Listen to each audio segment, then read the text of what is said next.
Lembaga Penerbangan dan Antariksa Nasional atau LAPAN dan Universitas Pertahanan atau Unhan menjelaskan target penguasaan teknologi roket di Indonesia.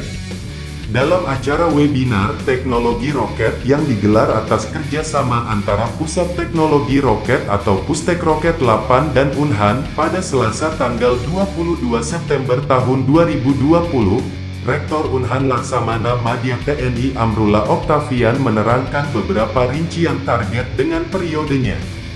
Dilansir dari laman Tempo pada tanggal 23 September tahun 2020. Mengacu pada Peraturan Presiden Nomor 45 Tahun 2017, dia menjelaskan pada periode 2016 sampai 2020, Indonesia melakukan pengembangan roket sonda 3 tingkat hingga diameter 550 mm dan roket kendali Low Altitude High Subsonic. Pada periode yang sama, melakukan uji terbang roket cair non-kriogenik thrust 1000 sampai 2000 kgf, uji terbang roket sonda muatan sensor atmosfer, dan peningkatan fasilitas produksi dan pengujian, ujar dia pada Selasa.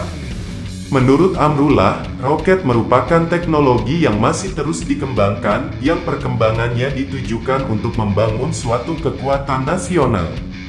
Dia juga mengatakan, negara yang mampu menguasai teknologi roket tentu akan disegani oleh negara lain di dunia.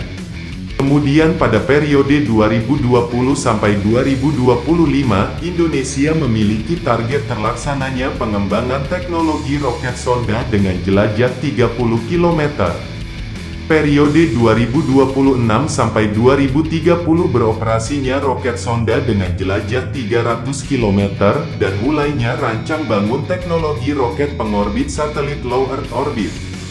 Sementara periode 2031 sampai 2035, tersedianya prototipe roket pengorbit satelit Low Earth Orbit, dan periode 2036 sampai 2040 terlaksananya peluncuran roket pengorbit satelit Earth Orbit, kata Amrullah yang juga ahli spesialisasi anti kapal selam itu. Teknologi roket yang dimiliki negara, Amrullah berujar, membuat negara memiliki tingkat kemandirian dalam peluncuran satelit, baik untuk keperluan sipil dan kepentingan pertahanan negara. Dengan terus dilakukannya pengembangan teknologi roket, tentu saja akan berdampak dan bermanfaat dalam berbagai aspek kehidupan, tidak hanya pada ranah pertahanan, kata anggota TNI Angkatan Laut itu. Target-target tersebut juga disampaikan Deputi Bidang Teknologi Penerbangan dan Antariksa atau LAPAN, Rika Andiarti. Menurutnya, pengembangan roket merupakan salah satu kegiatan keantariksaan yang wajib dikuasai, termasuk pengembangan satelit, aeronautika, dan lainnya.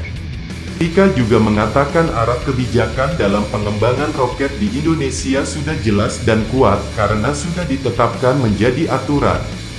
Mulai dari Undang-Undang Keantariksaan Nomor 21 Tahun 2013, Rencana Induk Keantariksaan, termasuk Perpres RPJMN yang mengambil data dari Program Prioritas Riset Nasional. Jadi kebijakannya sangat kuat, tutur Rika.